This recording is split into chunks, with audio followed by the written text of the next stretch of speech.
en zien waar een en ander, laten we zeggen, veranderd kan worden. En zeker voor iedereen die mee had gedaan, wanneer ik iedereen bedoel, praat ik niet alleen maar over de parlementsleden, maar ook ondersteuningspersoneel. Bedankt voor alles. En in de naam van de Arubaanse delegatie, een geslachte IPCO, dankjewel.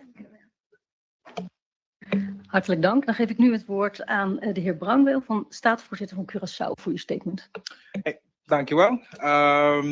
De Staten van Curaçao sluiten deze dagen van gesprekken af met een woord van dank en met een gevoel van oprechte voldoening over wat wij deze dagen samen hebben kunnen bereiken. Nogmaals wil ik gewoon de delegatie van Nederland bedanken voor de gastvrijheid. En we kijken uit naar verdere samenwerking binnen het Koninkrijk. Ja, dank u. Hartelijk dank. Dan geef ik nu het woord aan Sint Maarten, mevrouw Westcott Williams, statenvoorzitter. Thank you so very much for the opportunity to address the populations and all involved following, and I join my colleagues in expressing a very successful IPCO. I too want to express words of thanks to starting with the host country, the Netherlands, and all the organization that was put into having this IPCO flow smoothly. To, of course, the chair lady of this June 2026 IPCO, thank you. You ran, as they would say in English, a tight ship, but that's how we could be here at this time and able to present to all the general public the results of this IPCO. And as I mentioned, I share the sentiments of all of the colleagues with respect to how this IPCO went, the way that we were able to deliberate and discuss, follow some of the proposed new approaches in order to come to results. That's our goal. That's the goal of looking at the IPCO processes and making sure that we don't lose matters along the way. So to use an English word, if the question is, what were the takeaways? As I mentioned, we have started with another approach towards IPCO, one that looks at decision-making, results-oriented, and more participation from all of the people of the kingdom. Another takeaway would be from the meetings itself that the issue of the slavery past, as delicate a topic as this is, in some settings, nevertheless, the three islands were able to, via the Dutch counterparts, present a resolution with respect to our stance on the way that the kingdom dealt with, or let me correct myself, a representative of the kingdom dealt with the matter of the last UN vote on slavery. So we had to address that as well. And we did so in all openness and with respect for each other's position. The main topic as chosen by all participants, we have come to realize, we knew it and have realized so even more in this IPCO. When we talk about cooperation in the kingdom and cooperation in IPCO, a lot of matters come to the forefront. So during this IPCO, we were able to talk about cooperation in the kingdom from a general perspective, with the aim again to narrow it down to the different matters pertaining to cooperation. And hopefully in future IPCOs, we can then zoom in on those matters. And like we did here in The Hague, also have open, frank, and transparent discussions on the matter. We have seen the presentations and taken note. And some things that stand out in those presentations are, for example, the involvement of the populations, burgerparticipatie. We've also heard and taken note, and that's for the St. Martin delegation, of some critical views on some matters pertaining to St. Martin. We too have heard those and have for ourselves decided it's matters that we as St. Martin need to look at closely. The matter of a kingdom conference. In reviewing previous IPCOs, this is not a matter of today. And it is the hope of all the IPCO partners that really this year that could come to fruition. We're not talking about bestuurlijke overlegs. We're talking about a kingdom conference.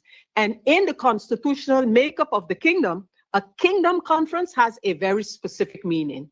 And the parliaments of the kingdom would like the governments of the kingdom to consider what role and position for the parliaments in that kingdom conference, which is scheduled, if everything goes according to plan, for St. Martin and hopefully still in 2026.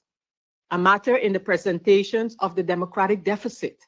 And again, from all of my colleagues, I have the near assurance that this is a matter talked about very, very long. But this IPCO would really like to see steps made in that regard. Pertaining to other matters of the IPCO discussions, two that stand out, they were not the only ones, are the issues of aging and the issue of climate change. However, on these topics, the discussion is far from over. And we look forward to continuing with these discussions next January, God's willing, when the IPCO of the Kingdom of the Netherlands is scheduled for St. Martin. Thank you, Madam Chair Lady. Thank you very much. En dan tot slot de heer Nicolai, plaatsvervangend delegatieleider Nederland, Staten-Generaal. Dank u wel, voorzitter. Ja, wat valt er nog te zeggen na deze goede woorden van alle eilanden? Het was echt, voor mij in ieder geval, dus zoals de IPCO wat ik meemaak, een heel geslaagd IPCO. IPCO gaat uit van samenwerking. En samenwerking is niet alleen dat je dingen samen bespreekt, maar dat je ook dingen samen voelt. En eigenlijk lag er op een of andere manier bij deze IPCO lag er een laag die eronder zit van ons gezamenlijk gevoel, als dat we toch tot één koninkrijk horen, één familie zijn. Dat heeft een ontzettende boost gekregen.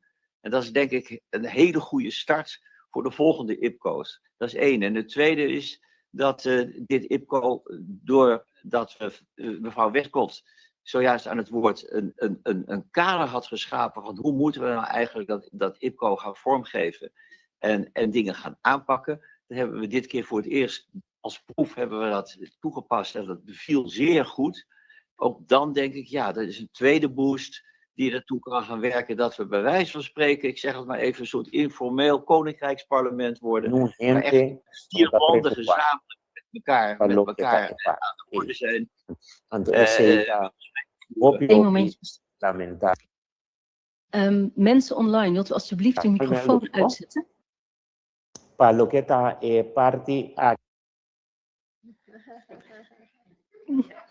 Hij is uit. Ja, dank u wel. Dank u wel. U ziet, het wordt al vanuit de eilanden overgenomen hier. Maar die boost ken ik nog niet, maar de tweede boost was ik bij gebleven. Ja, dat we echt de schouders onder zetten. We hebben echt ook weer even kennis kunnen krijgen van wat de mensen die zich bezighouden met het democratisch tekort, die al ideeën en analyses hebben. En ik denk dat er steeds meer heel belangrijke informatie op ons pad komt. En dat wij steeds weer een stap verder zetten op grond van de IPCO naar een echte samenwerking. Dank u wel. Hartelijk dank. Een aantal van ons was al begonnen, maar nu begint de persconferentie. Ik wilde u even vragen, we starten nu met vragen uit het publiek en online. Ik wil u vragen dat als u vragen heeft, eerst even uw naam te zeggen, aan wie u de vraag richt en van welk medium u bent. Dat is voor iedereen, ook voor de buitenwereld dan duidelijk. Mensen hier in de zaal, als u vragen heeft, wilt u alsjeblieft naar de microfoon lopen. Want dan kunnen mensen overzees en die online meedoen het ook allemaal goed horen. Dan begin ik even online. Ik zag de heer Thomas. Heeft u een vraag? Eén moment, ja, daar ben ik. Ottie Thomas van de Amigo. Even kijken. Vooral mevrouw Westcott Williams. Oh, ik zie mezelf nou 2 keer in de Teams-bijeenkomst. Dat is niet erg. Met name mevrouw Westcott Williams had het erover om de bevolking van de eilanden meer te betrekken bij het IPCO. het volgende IPCO. Hoe ziet u dat voor zich?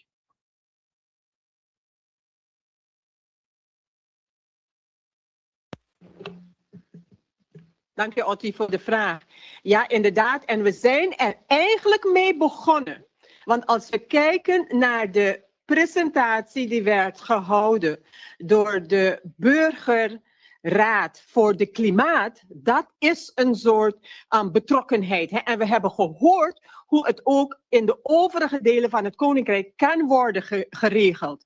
Ten tweede is ook onderdeel van de afspraak IPCO Nieuwe Impact, dat wij zeker zullen kijken naar hoe wij de jeugd kunnen betrekken in het gebeuren van de IPCO. Dus het is iets dat op gang begint te komen, maar het is wel dat wij ons hebben voorgenomen dat de IPCO-besprekingen en vooral misschien de presentaties, dat deze publiekelijk beschikbaar en volgbaar zijn. Dus we zijn eigenlijk begonnen, de presentaties nogmaals, die waren heel duidelijk. En zodat iedereen weet waar we het eigenlijk over hebben. En als de burger wil participeren in een onderwerp, dan zullen ze toch moeten weten waar het over gaat. En moeten ze vooral naast de geluiden van de politici ook horen van de experts. En dat heb je in deze IPCO zeker gehad. Dus het is een work in progress eigenlijk, maar het is wel het voornemen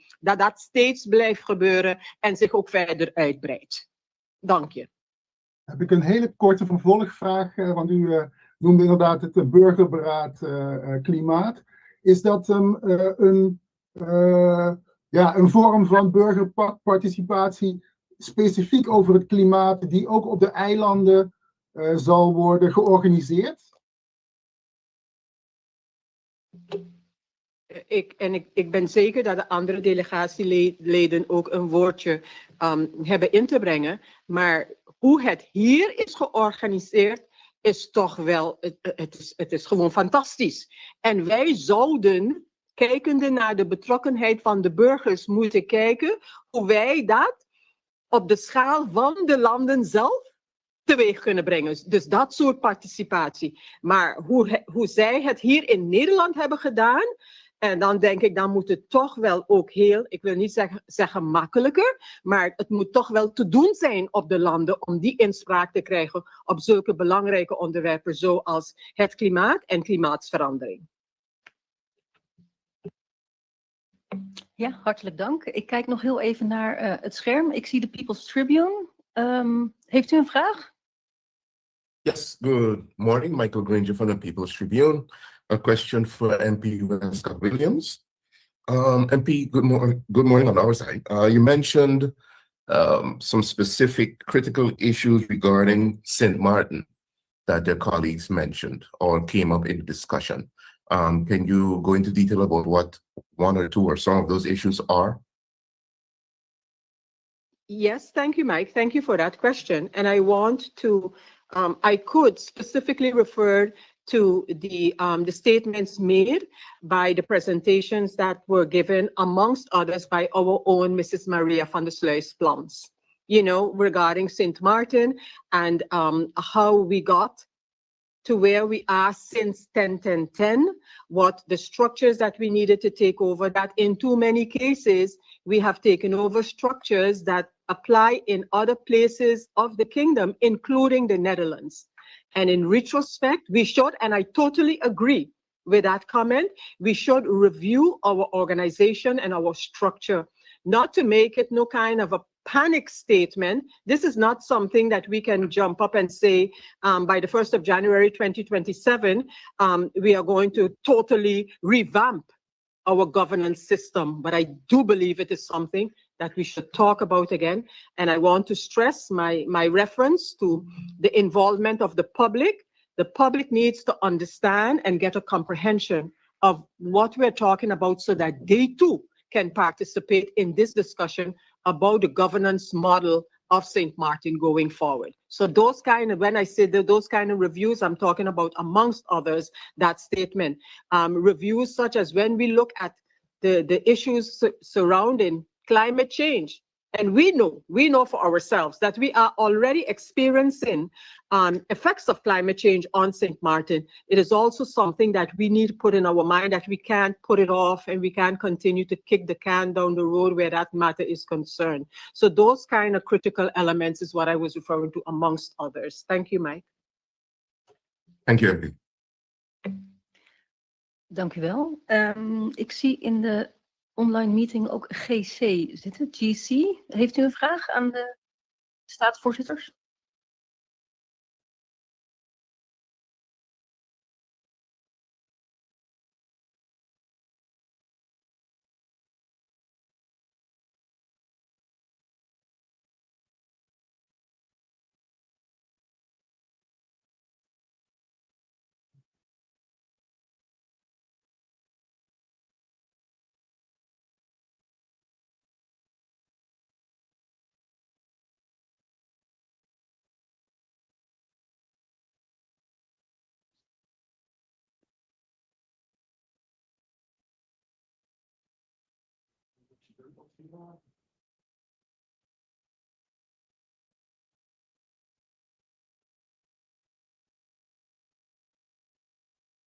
Aan wie stelt u specifiek deze vraag?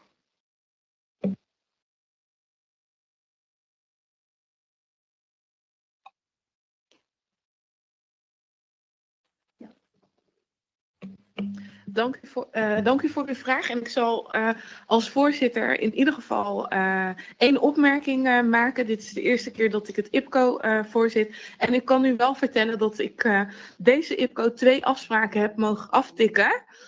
Waarbij een van de afspraken dus was te werken volgens het paper van mevrouw Sarah Westcott Williams. Om het IPCO anders vorm te geven. En dat is gebeurd. Dus... maar dat is vanuit het voorzitterschap dat ik zie van er worden wel stappen gemaakt. Maar ik denk dat ik even naar de landen kijk, de eilanden, hoe zij het hebben ervaren. Meneer Sneek.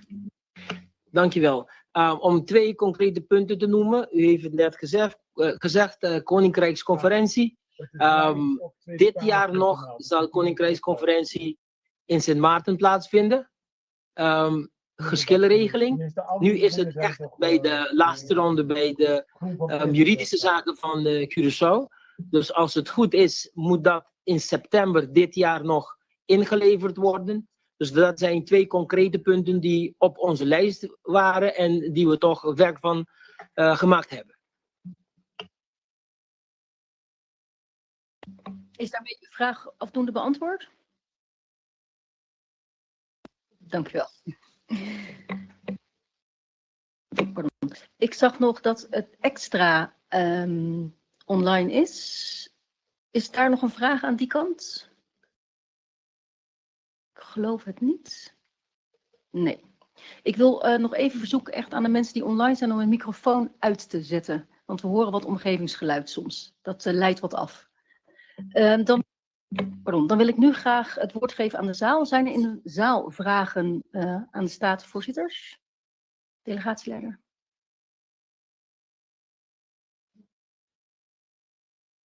Geen vragen? Nee? Ja, dan weet ik niet of u nog iets wilt toevoegen. Wie er nog iets wil zeggen? Ja, naar aanleiding van de vraag of er nou nog iets concreets te melden is. Kijk, we zijn in ontwikkeling. En we hebben al een beetje is al een beetje een tipje van de sluier opgelicht van wat de deskundigen die zich nu bezighouden met dat democratisch tekort, wat die aan gedachten hebben. En dat komt waarschijnlijk ergens in oktober komt dat allemaal in het rapport. En dan denk ik dat er heel veel te bespreken is naar aanleiding van dat rapport. Dan gaat het minder, denk ik, om de formele kanten. We hebben wetgeving, we hebben de geschillenregeling enzovoort. Maar we hebben natuurlijk ook nog een soort onderliggende problematiek die ons jarenlang iedere keer weer bij de IPCO op tafel is gelegd. Daar gaat eigenlijk, denk ik, straks dat rapport over. Dus ik denk dat we met ongelooflijk veel belangstelling, in ieder geval wat de Nederlandse delegatie betreft, met ongelooflijk belangstelling vooruitkijken naar wat dat rapport gaat opleveren. Mevrouw Westcott Williams, wil er ook nog daar iets over zeggen? Ja, dankjewel. En ook voor hetzelfde punt. Hè? En ik dank de collega Nicolai voor die opmerking. Want Dat is echt een belangrijk punt. The matter of the democratic deficit. We're making progress. And yes, it does not go as quickly as we like it to go. But I think very important, because the question is a very relevant question. And the journalists indicated that the last 2 years, some of the same issues have come forward. You know, I experienced that the last at least 10 years, some of the same issues keep coming back. The first decision regarding the dispute regulation goes back to, and again, as I say at least, because remember, this is taken up in the charter since 10-10-10. I remember the discussions in IPCO at least since 2015. And I think all of this that you're hearing from all of the colleagues here was the reason for looking at another way of holding ourselves and our governments accountable for the actions that we agreed to here. And I think that's very, very important. We have agreed to follow up. We have agreed to every time before we even start new discussions, look back at the decisions that were taken and hold each other accountable for the follow-up to those discussions. So the work regarding IPCO does not end here today, Monday in The Hague, but now all of the parliaments are responsible to carry this message forward to their governments and their populations and report back the next time around. Dus, so we need to make sure that is hot in de zaak, telkens weer. En dat hebben we ons alle voorgenomen om dat te doen. Maar inderdaad, het democratisch deficit is een heel goede punt om te zeggen, ja, misschien kon het gauwer, want we moesten elk land moest een lid aanwijzen, elk parlement eigenlijk moest een lid aanwijzen. Dat is dan ook gebeurd. En ze hebben hier kunnen rapporteren van hoe ver ze zijn. They have reported here how far they are. And even in that report, you will see how far this issue of democratic deficit goes back. Before anything like 10-10-10, we were talking democratic deficit. But I think the red line in this whole discussion is how do we want the cooperation in the kingdom to continue, yes or no? Because if the answer to that is not clear, matters like geschillenregeling, democratic deficit, etc., they do not matter really unless our vision for the kingdom, how to go forward, is clear. Thank you. Ik begreep dat mevrouw Rosenberg ook wat wilde zeggen. Yeah, that klopt. What I would like to contribute is, because it's a valid question that was brought forward by the reporter, if you are not aware what's going on, you will think it's just a yearly meeting or twice a year we're meeting each other. And that's why it's important to stay in contact with the community, but also stay in contact with each other. And what do I mean with that? What I find very important during this IPCO, seeing the new format it has taken place, that we are communicating. Communication is key by looking each other in the eye and making sure that we really understanding each other, because by speaking a different language and you can interpret things differently. So I believe in the small groups, we were able to do that. But other than that, what happens after IPCO? Because that's the main key. After IPCO, we also have decided and agreed upon that we'll go back to the committees and make it clear what we have discussed so that we can further build on that and discuss the different and difficult pain topics such as slavery, but not limited to slavery, and to make sure that when we come back January coming on St. Martin, we can continue that conversation. And that makes it more easier to communicate on the level that we really understand each other. Other than that, what I also wanted to add to what was on the previous afsprakenlijst, next to what Statenvoorzitter Westcott Williams mentioned, is also gegevensbescherming. You know, that was also a topic that was discussed previously and that we also built further upon. So I believe and I'm hopeful, being not as long as the voorzitter Westcott Williams going to IPCO. This is my third IPCO, if I'm not mistaken. And I believe that from that day to now, we have made progress. So I believe it boils down also to who's involved and what the intentions are. And I do believe we are making steps. And I I'm looking forward to the future and to the next IPCO on St. Martin. Thank you. Dank u wel. Ik zie een vraag uit de zaal. Heeft u een vraag voor Sint Maarten? Eén momentje alstublieft. Ik heb iemand in de zaal staan. Even een momentje. Wilt u ook reageren op Sint Maarten of iets anders? Een vraag ook over die klimaat. Oké, dan geef ik u straks het woord, want de heer Brouwer wil straks ook nog iets zeggen. Dan geef ik nu even het woord online. Gaat u gang.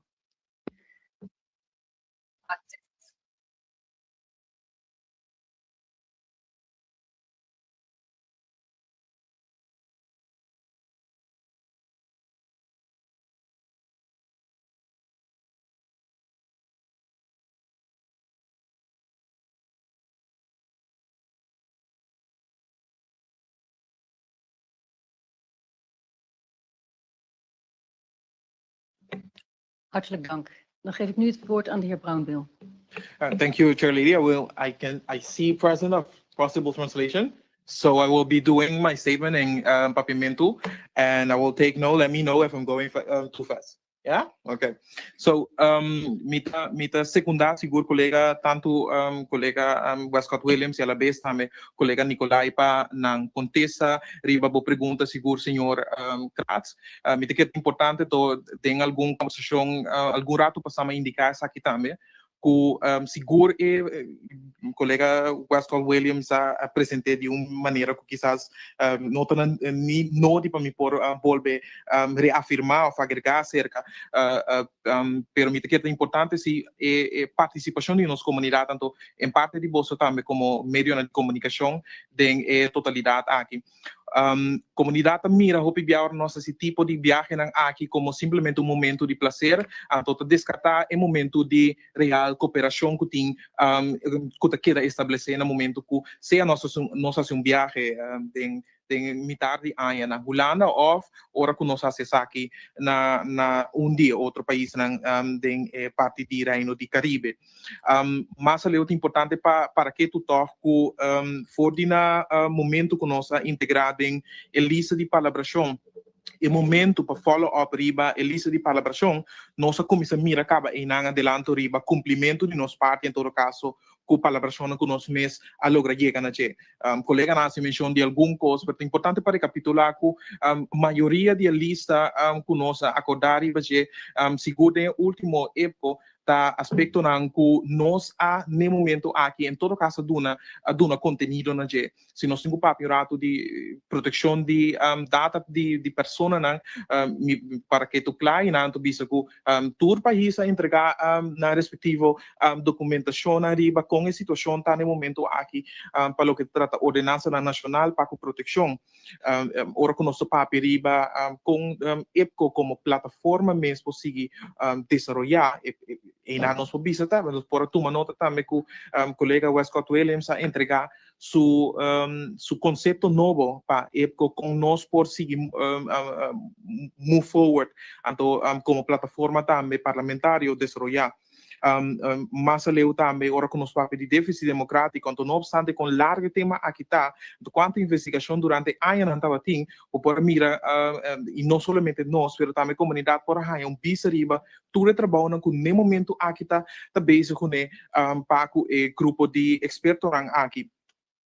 Basicamente, que a Wilson também reafirmar também no momento que assumi a rol no começo de ano 2021 como tempo presidente da comissão de Reino de nós e primeira conversação com a riba estava com o senhor Cadê Wilson mesmo riba segura tempo e como bisondra delegada com nós possoro em todo caso para três valores e princípio para não somente Kosovo, pero Aruba, St. Martin e me querer também ao final também no momento aqui para Aruba, para Holanda também por queda você verá o tempo aí tem biano e coisa não mostra verdade cultura hope então me para compreender pessoal que Sarata reafirmar quanto tempo Sara tem colega Westcott Williams tem a plataforma aqui então quanto coisa é mira repetir pero hope importante tá assim que cada discussão, cada momento que nós temos para colaborar, para conversar, que bota ponendo em pedra para melhor colaboração e melhor participação dentro do reino aqui. Então, seguro é aqui, então, que o cambio que aquele representante que nós já começar a experienciar aqui, e por isso que realmente epco aqui tá bato onde epco nanku realmente focus riba e gente rato kita parte nan político momento to focus riba compreender perspectiva de parte de país nan pero mais importante hina compreender percutir ação junto com o compreendimento aqui que não tá quer simplesmente parar na passou essa aqui da nossa posição, essa aqui da nossa posição. Então, esse tá bonita também de o que o colega Scott Williams mencionou também, de onderzoek que era assim para nacionale beraad, burgerberaad, correto, burgerberaad. Em todo caso, a mim, sucesso de essa aqui passou a lograr salir foi de ponto de vista que é barato aqui não tem que chegar na ponto de vista que pananta ponto de vista que paisunan que organizada é importante, pero mais importante pananta bata com de gente não que nós escolhe para formar parte de barato aqui com nós posoro para é coisa mais importante simplesmente escuta ando for de lo que escuta e for de dolor não que tem desafio não que nós reconhecer dia a dia seguro nosso papel de clima com nós por traduzir essa aqui em conselho clave que o governo pode fazer uso de caso aqui. Então, para cortar me por vista seguro me por mira com essa que lo pode funcionar cerca nós também. Naturalmente, tendo conta que lo tem cambio não que tem que guardar assim para funcionar melhor cerca nós, tendo conta desafio e limitação que quizás nós como país não de desenvolvimento tem, pero me quer seguro que lo pode ter valor agregado. Ja, hartelijk dank. Ik zag nog één vraag, laatste vraag uit de zaal. Ja, jullie hebben ook veel aandacht. Kun je aangeven? Namens Gilberto Morisho van Caribisch Netwerk trouwens. Jullie hebben heel veel gesproken over klimaat en klimaatadaptatie. Afgelopen april heeft Nederland samen met Colombia een conferentie georganiseerd over fossil fuel transition. Ik ben benieuwd of jullie perspectieven daarover ook zijn gehoord, of dat ook in discussie is gekomen. Wat dat kan betekenen voor de eilanden. Ja. Aan wie stelt u deze vraag? Of is het een algemene vraag? Het is een algemene vraag voor iedereen, want dat is dus nog niet opgekomen in een van jullie monologen.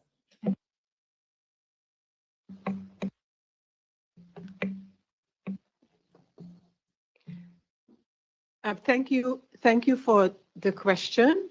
No, in our discussions, that specific issue did not come up because the presentation we got was about how the Netherlands take all of that kind of information and get the input from the people. So that was the focus of the presentation. So I'm sure those matters came up because it is interesting. I don't know if you had the opportunity to hear how that has been organized. But throughout the Netherlands, persons ongeacht were selected to have a discussion about the climate and climate mitigation in the Netherlands. So I want to believe that whatever conferences and so that were had, this would have been part of the discussions in the Netherlands, but I was not part, so I can't say that for a fact. But inhoudelijk hier op de vloer van het IPCO is die specifieke discussie niet gehad, omdat wij informatie hebben ontvangen van hoe men hier te werk is gegaan om tot niet alleen een nationale dialoog over het klimaat te komen, maar ook om de mensen te betrekken bij de oplossingen die gevonden zullen moeten worden om te gaan met de effecten van de klimaatverandering. Dus op zo'n manier is de discussie en waar wij allemaal, ik zeker, onder de indruk van waren, was hoe men het organiseert om zoveel mogelijk participatie van de bevolking, alle lagen van de bevolking, ongeacht je opleiding, je status of je leeftijd, wat dan ook. En schijnbaar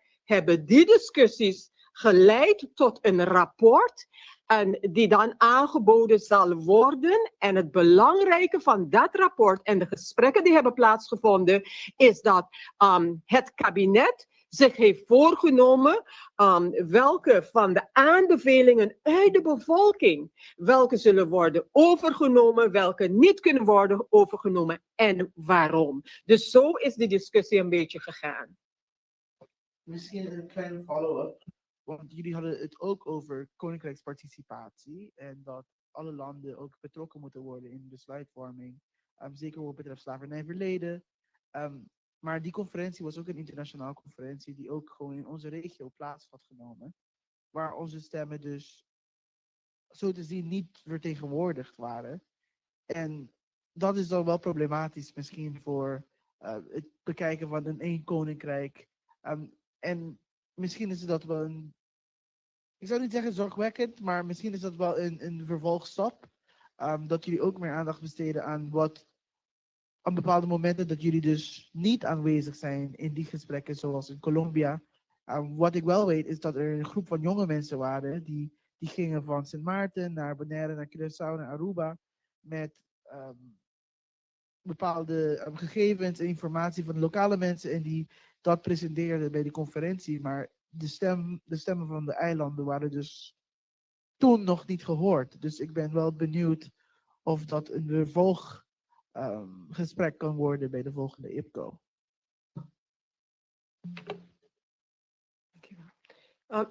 Thank you once again for your question, because bringing these topics at the level of the kingdom, and especially including the youth, is a challenge. Why? Not because our youth, including the youth on St. Martin, not because they're not involved, but now is how do you bring them all together as a kingdom so that you have a true youth kingdom voice in matters like climate. But it is something that we have to work on. And we have spoken about matters that we have arrived at in IPCO. And indeed, the geschillenregeling is not the best example for the simple reason of the long time that it has taken. But I do also want to remember or to remind all of us of matters like education and the matters of study, the students from the other Caribbean parts here in the Netherlands.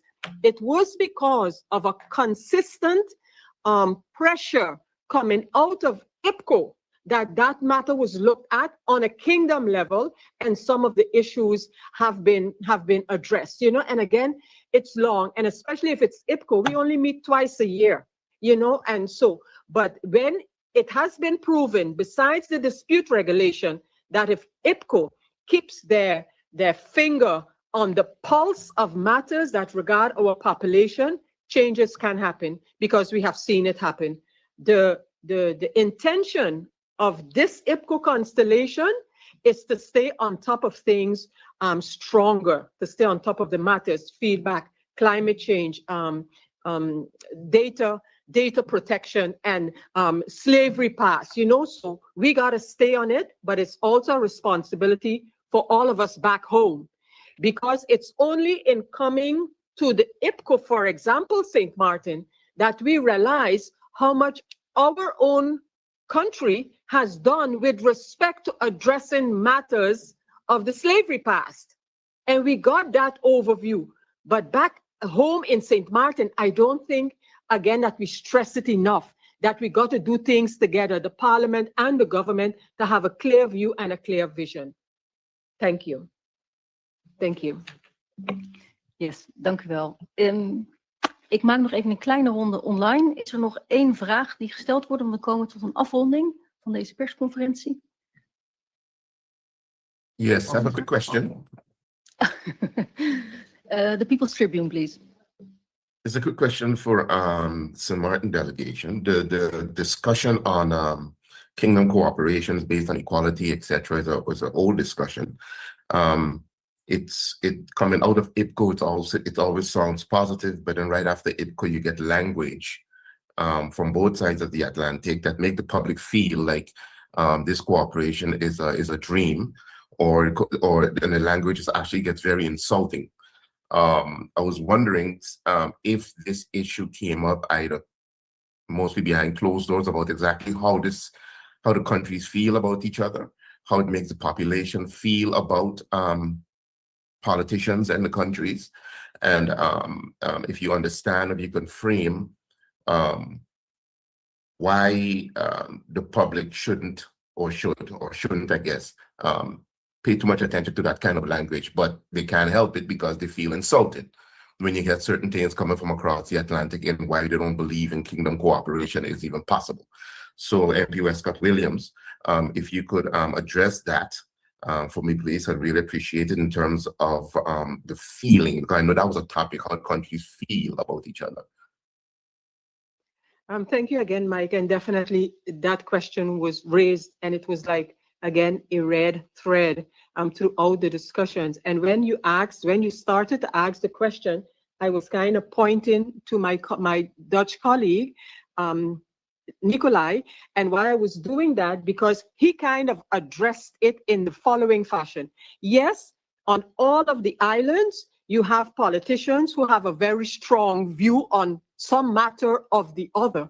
However, we need to be careful as the recipients of these statements that we don't take one politician's statement and sentiment and pay too much energy to it. And that is why I refer to my colleague, because, that's really the thing. We're sitting here with official delegations of the different parliaments. So as far as IPCO is concerned, if we ask a question about the feeling of the delegations towards each other, here is where the answers come in. So while, yeah, it doesn't sound good, and just like nearly everyone else, when I hear those kind of statements, my first reaction would be, which I don't want to say live, but then I also recognize that why would I use my energy to respond to one politician with a statement differently?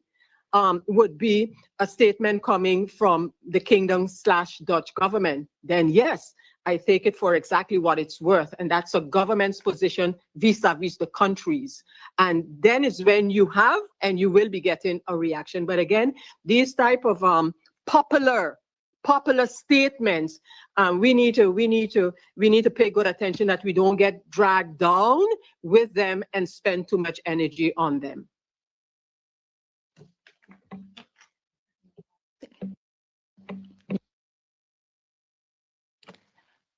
Yes, Mike, just to add to what Chair Lady Westcott Williams mentioned, I do think as well, seeing that we have spoken about cooperation, that the lines are very short, and we discussed it as well during this IPCO, and we will hopefully also follow up on it. But I'm one of them, for example, that if I see something online, I don't always discuss it online. I just pick up the phone and say, okay, I saw this, what is this about? So the communication level is not only on an IPCO basis, but also on a weekly basis, especially if I'm seeing something that caught my attention, I will make that call. We will make that call. So I believe that also ties into the cooperation part, and that we have a role as representatives to also hold each other accountable and keep each other in check if needed. So yeah. Thank you very much. De heer Thomas, u had nog een vraag. Ja, mevrouw Westcott Williams. Oké, nou dan maak ik het een hele goede vraag. Mevrouw Westcott Williams, die zei net, er zijn onderwerpen waarvan ze voelt, daar moet ik mijn eigen regering op aanspreken. Hè. Ze noemde slavernijgeschiedenis, klimaatverandering, gegevensuitwisseling. Voor de delegaties van Curaçao en Aruba zijn er ook onderwerpen waarvan u zegt, oké, daar moeten we onze eigen regering echt op aanspreken. Maak daar meer werk van.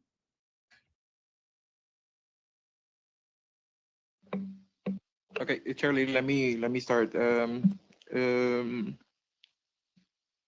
mean, great question, and I will be answering in Pavimento too. But I was thinking, because I mean, we did talk about a lot of topics, and each of the topics are important for better debate with our governments. But ito kira un coisa importante quizás está slower this time. uma coisa importante quizás está aqui com o paquete de país, não? Landspakket is het een tópico que me quer que tá muito importante para nós por seguir a conversação com nosso governo, nós por escutar posicionamento de Aruba e a la vez também a delegação de São Martin enquanto paquete de país aqui, então muito importante em todo caso para Corsauta definir para nós mesmos também onde nós que vai, nós está realizando em conversação nossa conversar sobre o desafio e quizás limitações que tem ora com nosso papel de paquete de país, tendo em conta que a prioridade tem, então que cada de prioridade aqui tá é mesmo grupo de pessoas na botin que só para execução de prioridade aqui. Então, em prática essa aqui pode ser que verdade bota logra dar start na grande, então se nós está franco, não obstante com negativo quizás é promessa para ser o paquete de país aqui estava ora com nosso piano de discussão que estava tendo enquanto o paquete de país nós podemos que hope positivo sim é benefício e resultado de eivurem de execução de paquete de país aqui. Pero nós queremos mirar se limitação com o paquete de país aqui está 13 país, então quizás nós aí a conversação com nossa delegação mesmo, então como São Rato riba, quizás por espil nós dilante mesmo como membro do parlamento para com nós possor para ter melhor controle ora com nossa papia de execução de paquete de país aqui. Nossa hope abrir para no momento que nós mira coisas não cana bom criticar e discutir e mostrar dele, pero como parlamento mesmo, então me pode hope franco e o que me mesmo inspira também governo manda para nós cada quartal bis riba voering de paquete de país. E pergunta tá com a comissão mesmo em parte de parlamento no momento aqui está agenda e rapport na que quer mandar aqui. Consequentemente, como pode o trabalho também efetivamente como parlamentário na Antoku, pode também depois pode parar mais forte em todo caso para no momento que pode questionar o governo, porque durante o tempo para cá chegar como membro a sorte trabalho na guarda assim, a sorte de dar uma direção, mas que não obstante que o trabalho do governo está assim para definir a linha de execução, pero a sorte de um rol controlativo, que quer pôr atenção no aspecto não que quizás den tanto tópico com tanto prioridade como governo e tendo em conta a limitação de mankracht que não lograr fazer tudo. I think it was slower this time, right? Mevrouw Arends-Rijs, u wilde daar wat aan toevoegen vanuit Aruba. Ja, bedankt voor de vraag, meneer Thomas. Inderdaad, voor Aruba hebben we ook een heleboel thema's aangekaart, ook bij onze regering. Bijvoorbeeld het landspakket zijn we ook mee bezig. In de Staten ook bij commissievergaderingen van hoe het gaat. En het heeft wel even geduurd natuurlijk, want we hadden een andere regering, een nieuwe regering. Maar desalniettemin hebben we een update gekregen. Ook een andere thema die best wel, meer aandacht heeft gekregen naar aanleiding ook van de IPCO en vragen daarover. Zijn slavernijverleden. Dat is heel belangrijk ook voor ons van de IPCO, maar ook op Aruba. Het leeft ook. Dus dat heeft eigenlijk de regering aangespoord om meer te doen over de topic. En dat vinden wij zeer positief. Dus dat zijn ook de vruchten die wij kunnen zeggen die de IPCO heeft afgeworpen op alle landen. En ook als we dus samenkomen als IPCO en ook met Nederland daarbij, is het heel belangrijk dat we elkaar inderdaad persoonlijk gesprekken ook voeren en ook kunnen zien van elkaar welke topics, onderwerpen echt heel gevoelig liggen. Hè? En het kan zijn een woord, het kan zijn een zin, het kan zijn ook iets dat iemand heeft gezegd, maar die toch wel ripple effect heeft op alle landen. Het kan maar één delegatiepersoon zijn, maar het heeft wel zijn effect. En dat kunnen we dus tijdens de IPCO ook bespreken van hoe is dat gegaan en waarom. Zoals mijn andere collega's ook hebben aangegeven. Dus die persoonlijk contact en ook via telefoon of WhatsApp. Dat is belangrijk altijd, maar die persoonlijk contact blijft echt heel belangrijk. Dank u wel. Laatste woord aan de heer Nicolai. Ja, om daar nog even op aan te haken en ook op wat de heer Brown in zijn eerste verhaal zei. Kijk, de IPCO is natuurlijk niet een soort formele besluitenmachine of iets dergelijks. Het leuke van de IPCO is juist het heeft een soort formeel verband, maar we hebben natuurlijk verder helemaal in de staatkundige structuur geen enkele bevoegdheid. Dat geeft ook heel veel ruimte. Geeft het ruimte dat je elkaar niet als tegenstander of politiek dit of dat ziet, maar gewoon als mensen die ook parlementariër zijn, maar dat zijn we allemaal.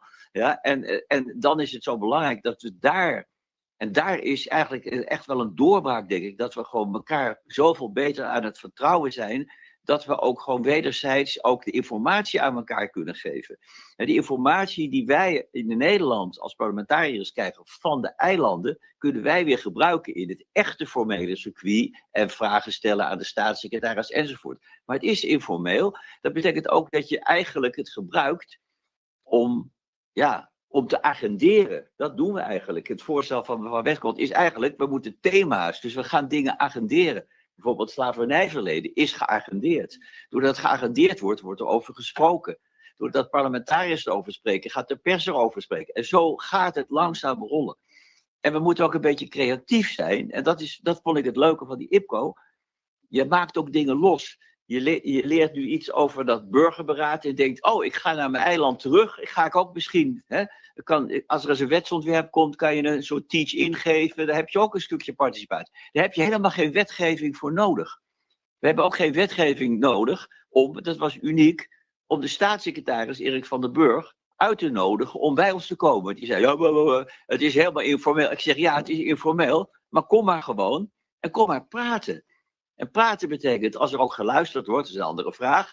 Maar praten en luisteren betekent dat je elkaar gaat begrijpen, dat dingen kunnen gaan doorwerken. En dat heeft uiteindelijk weer in de formele beslissingsstructuren, kan dat weer een vervolg krijgen. Dus dat wou ik nog eens een keer onderstrepen.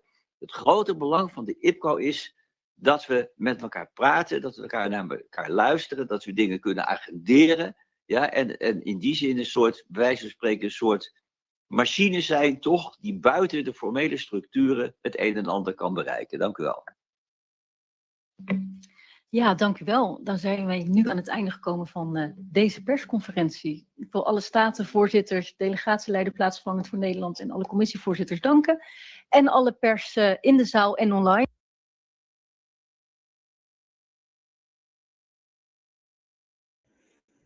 Zolang we zeggen na final die prensa ku award organiza awi também tem pa IPCO mi tá pendiente rato assim do waxen mi perhanya parlamentário me conversar com ele a mi waxi et lok de 30 nós tá para ter palagem que nós tá conversar com outra maneira que ele prensa passa ele prensa awi na mi bisa ku manhã tiki mais vida tem mais interessante comparar que outro não que é seguro lo qual que o senhor Westcott Williams também aan met name porque het budget goed cada vez te binnen tot al finale kozen te keten collega maar que é ambas verschillende regeling goed por exemplo 2022 met entrevista senhor Wilson tempo é senhor que Wilson membro do parlamento de Kosovo primeiro viagem de tema aqui estava depois de caída de gabinete Scott 1 e combinação depois de sei estava tá claro que tem hot of the ashes maar período de mais entrevista aí que o senhor Wilson depois me ouvi sobre nanco por exemplo o senhor McWilliam então de nanco e tem o senhor McWilliam tinha olha que 10 anos exacto no parlamento nós em 10 anos toda entrevista começa com ele pero de last uno eta paperiba é aqui toda entrevista nós também com essa regeling pero não havia concretizado de dia de AWE dus me espera que o data olha que se na Koninkrijkse conferentie, qual minha estava de jeito para hoje, pero Koninkrijkse conferentie aqui também tema que sob mesa for de Segundo é primeiro período que o nós calmos estava do ding parlamento. Coisa que ela subir mesa acaba que não supiana que não a diretor de 8 anos passar, 8 ou 9 anos passar. Me espera que olha que se verdade que também um lugar para mim. Então, nós vamos dizer, ok, essa que é concretizando for a conferência aqui, sigue saca, mas ponto não a foco por concretizar isso aqui não. É logo que ma pedi sobre onde bela o cabo. Nós temos sempre a versão depois de ir que nós estamos conversando, nós temos uma fecha para si. Coisa com a melhor pedi tá, por exemplo, simples não. Se você para experiência da bom dentro do trabalho, tipo tema nasce aqui, manda as placas não tem mais portar de partir, tem mais tempo, só 25 minutos por mês, que eu prensa, o mano as placas para nós papi de hoje enta mais leuk. Pero me tinha as placas me dilante que não tema não bem dilante tá basis beschermen persoonsgegevens, que também um tema que aí me dilante caba deskundige groep democratische tekort in het Koninkrijk, que me disse nos tu sai je caba o próximo IPCO na Sint Maarten, dia 3 para 5 de januário de 2027. Resolutie van tripartite overleg van Staten Aruba, Curaçao en Sint Maarten. Er zit dat in openstaande punten besluitvorming tijdens volgende presidiumoverleg over aanvullende agendapunten. Anto batay bijlage ko is schema kon dat batating voor de Jabianya dia 5, dia Sabra, dia 6 e Awe, dia 8. Essa aqui é o qual basicamente nossa rainha, algum documentação mais for de Den Haag, for de IPCO. Mi nota sinti que parlamentar orientando, me também check com Leo Tacunes, senão nós está get back depois para nós continuar o papel de IPCO. Já razão award, me também tem ministro de economia junto comigo, caminho com me de conversar com ele diba o valor de futebol, mas claro, mama wak. Nós Blue Wave aí, conversar com ele o valor de Blue Wave aí, para nossa economia, onde nós está aqui, onde nós está pai, depois de futebol também. Solamente que aqui nada, e depois seguir elaborar, lá que nós vamos até depois. Pa análisis y opinión, entrevista, pa informar potente tópico, entrevista, objetividad, danos mi show y nos entrevista, política, farándula, actualidad, una nueva confianza.